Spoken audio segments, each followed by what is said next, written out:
कंपनीमधील मागे 1 ते 2 वर्षापासून 50 ते 60 कामगारांचा मृत्यू झाला आहे, अशी माहिती सत्यशोधक बहुजन आघाडीचे जालना जिल्हाध्यक्ष रविराज पाखरे यांनी प्रसार माध्यमांना दिली।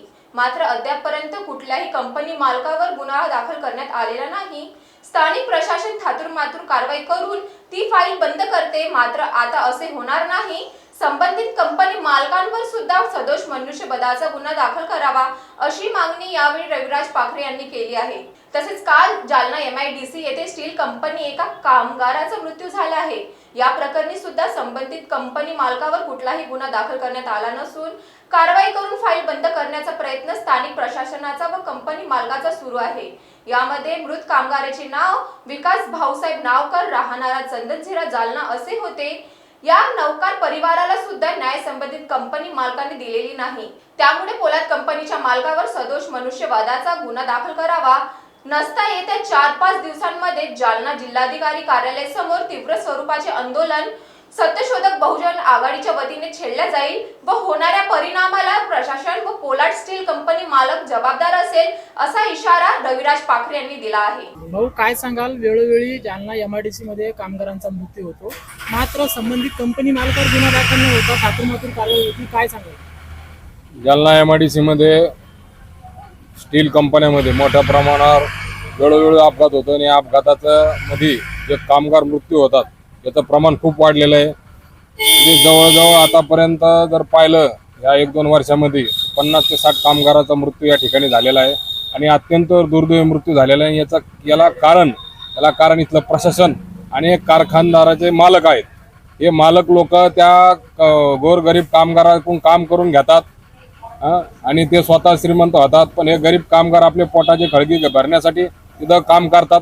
पण इथं काम करत असताना जे शासनाने जे नियम ठरवून दिलेले त्यांना त्यांच्या सेफ्टीसाठी, त्यांच्या सुरक्षेसाठी, हे नियम सगळ्या धाब्यावर धरले जातात आणि कुठल्याही नियमाचं पालन कंपनीमध्ये होत नाही आणि त्यामुळे अशा गोरगरीब कामगाराचा त्या ठिकाणी दुर्दैवी मृत्यू होतो।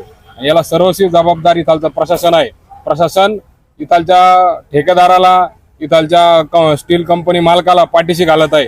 त्या कंपनी मालकावर गुन्हे दाखल होत नाहीत। आज या ठिकाणी काल झालेली घटना, पोलाद कंपनीमध्ये ज्या तरुण कामगाराचा मृत्यू झालाय, तो कशामुळे झालाय? त्याला तिथं सेफ्टी नव्हती, त्याला हेल्मेट नव्हतं। काम करत असताना ज्या शासनाने गाईडलाईन तुम्हाला दिलेल्या आहेत त्याप्रमाणे तिथं कामगारासाठी सेफ्टी पाहिजे, पण तिथं नाही आहे तसं।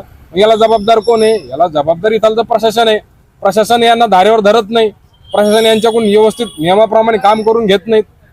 याला प्रशासन जबाबदार आहे। आमची मागणी आहे, पोलाद कंपनीचा जो मालक आहे, जेवढे पण त्यात मालक असतील त्या मालकावर मनुष्यवधाचा गुन्हा त्याच्या नावावर दाखल झाला पाहिजे आणि मग त्याच्यानंतर ते मॅनेजर आणि ठेकेदार या बाकीच्या लोकांवर झाला पाहिजे, पण मुख्य आरोपी हा कंपनीचा मालक असला पाहिजे। जर तुम्ही मुख्य आरोपी जर मालकाला केलं नाही तर मग तुम्हाला सत्यशोधक बहुजन आघाडी तुम्हाला दणका दाखवीन, कायदेशीर दणका दाखवीन।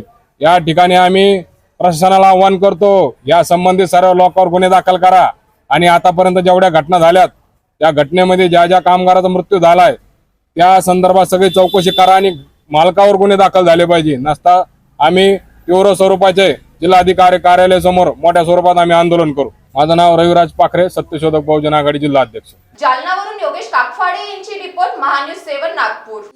Integrated super specialist hospital end research institute of Nagpur अब नागपुर में अत्याधुनिक सुविधाओं के साथ ICU, modular operation theatre, maternity surgery end laparoscopy surgery, orthopaedic end joint replacement, dialysis unit, pathology end pharmacy. Our address: Vinoba Nagar, Kharbi Ring Road, Nagpur. Our contact: 8668792352, 9801980100.